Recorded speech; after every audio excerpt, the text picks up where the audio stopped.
Aloha from the bottom of Aloilo'i Street here, the McDonald's as you come into Waimanalo, that's the road down. And this is a really popular access point for Sherwoods, for Waimanalo Beach Park, especially for the local folks that live in this neighborhood who have been noticing some of those vandalism issues. And I want to talk to Nate Sirota from the city's Department of Parks and Recreation.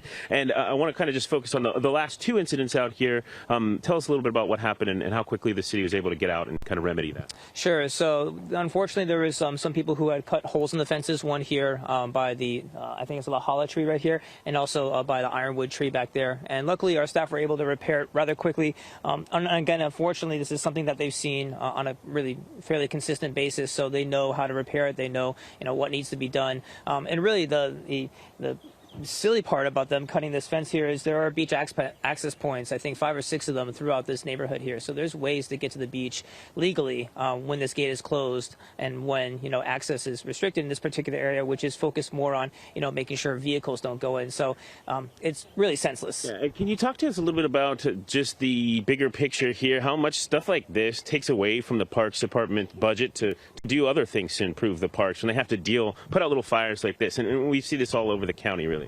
Really, it's not as much of a budgetary concern for us. We spend about $300,000 to $350,000 each year on addressing vandalism in-house, and so we budget for that, and that's part of our job. Really, the bigger concern is that the impact of public facilities. A lot of times when a bathroom or a fence like this is damaged, it impacts the amount or how the public can use it, and then also just the time. It takes our staff away from other maintenance issues, other deferred maintenance, upkeeping different things. So it will kind of set us back just a little bit, where we have to address kind of some of the more flagrant or obvious cases of vandalism, and they can't get to another piece of deferred maintenance. So, we try to get to it as best we can. And we try to prioritize these kind of repairs based off of how it's impacting the public. But really, it's more of an impact to a public facility or to the park users because these are public facilities that belong to all of us. Yeah, and a really special and important one here, and a popular one as well. So Nate Sirota with us from the Department of Parks and Recreation. I want to remind you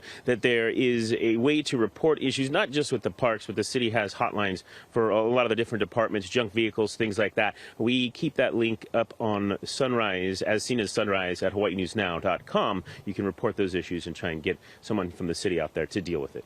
We'll send things back into the studio for now. All right. Thanks, Casey.